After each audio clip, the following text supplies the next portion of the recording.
సినీ ప్రముఖులందరూ ఒక్కొక్కరుగా command control centre కు చేరుకున్న దృశ్యాలను మనం చూస్తూ ఉన్నాం. మరికొద్ది సేపట్లోనే సీఎం రేవంత్ తో వీరందరూ భేటీ కాబోతున్నారు. తమ అజెండాని, తమ ప్రతిపాదనలను రేవంత్ ముందు ఉంచబోతున్నారు.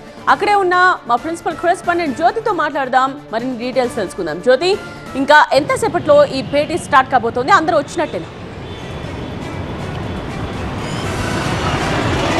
మరికొద్ది సేపట్లోనే CM Revanth Reddy command and control సెంటర్కి రాబోతూ ఉన్నారు. ఇప్పటికే దర్శకులు, హీరోలు, ప్రొడ్యూసర్స్ కూడా కమాండ్ కంట్రోల్ సెంటర్కి చేరుకోవడం జరిగింది. అల్లు అరవింద్, దిల్ రాజు, శ్రీ కళ్యాణ్తో పాటుగా ఒకవైపు హీరో నాగార్జున వీళ్ళంతా కూడా ఆల్రెడీ వచ్చేశారు. అటువైపు త్రివిక్రమ్ శ్రీనివాస్ కావచ్చు, కొరటాల శివ దర్శకులు కూడా రావడం జరిగింది. అయితే ప్రధానంగా ఇండస్ట్రీలో తలెత్తినటువంటి సమస్యలు, పలు అంశాలకు సంబంధించి కూడా ప్రస్తుతం ఈ భేటీలో కీలకంగా ప్రస్తావించేటటువంటి అవకాశం అయితే కనిపిస్తోంది.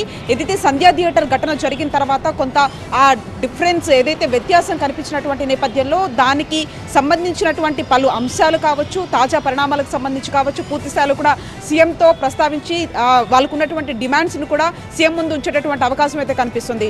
మరికొద్ది సేపట్లోనే CM Revanth Reddy command and control సెంటర్కు చేరుకుంటారు. అంతేకాకుండా సినీ ప్రముఖులు కావచ్చు, రాజకీయ ప్రముఖులు, అంతేకాకుండా డీజీపీ జితేంద్రతో పాటు ప్రిన్సిపల్ సెక్రటరీ అన్నట్టు రవి గుప్తా వీళ్ళంతా కూడా ఇప్పటికే కమాండ్ అండ్ కంట్రోల్ సెంటర్కు చేరుకోవడం జరిగింది. ప్రధానంగా సంధ్యా థియేటర్ ఘటన గురించి డిస్కస్ చేసిన తర్వాత ఏవైతే ఇండస్ట్రీలో ఉన్నటువంటి సమస్యలు కావచ్చు, ఏదైనా సినిమా రిలీజ్ అయితే అది చిన్నది కానీ పెద్దది కానీ థియేటర్స్కి సంబంధించినటువంటి అంశాలు కావచ్చు, ప్రధానంగా టికెట్స్ ధరలు, అంతేకాకుండా బెనిఫిట్ షోలకు సంబంధించి ఇప్పటికే రద్దు చేస్తున్నట్టు ప్రకటించారు. కాబట్టి ఆ అంశాలను కూడా సీఎం ముందు ఉంచేటటువంటి అవకాశం అయితే కనిపిస్తోంది. ఈ యొక్క భేటీ మాత్రం చాలా కీలకంగా మారబోతుందని చెప్పుకోవచ్చు. ఎందుకంటే ఎఫ్డీసీ చైర్మన్ అయిన తర్వాత దిల్ రాజు మొదటిసారిగా ఇటు సినీ ప్రముఖులతో, సీఎంతో ఇటు మొత్తం కూడా ఈ భేటీ అనేది చేయబోతూ ఉన్నారు. ఇది చాలా కీలకంగా మారబోతుంది.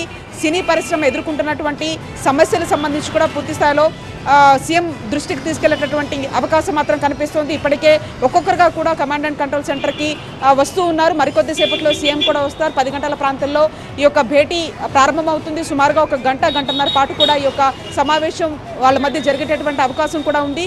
ఎటువంటి అంశాలు ప్రధానంగా ఉంచుతారనేది కూడా తెలియాల్సినటువంటి అంశంగా చెప్పుకోవచ్చు. ప్రస్తుతానికి ఉన్నటువంటి సమాచారం ప్రకారం ప్రస్తుతం టాలీవుడ్ ఇండస్ట్రీ ఎదుర్కొంటున్నటువంటి సమస్యలు కావచ్చు, ఇతర అంశాలు, తాజాగా జరిగినటువంటి సంధ్యా థియేటర్ ఘటన, వీటన్నిటిని కూడా ప్రస్తావించేటటువంటి పరిస్థితి ఉంది. ఒక్కొక్కరుగా కూడా ఇటు కమాండ్ అండ్ కంట్రోల్ సెంటర్కి చేరుకుంటున్నటువంటి పరిస్థితి. మరికొద్దిసేపట్లోనే CM Revanth Reddy command control సెంటర్కు రాబోతున్నారు.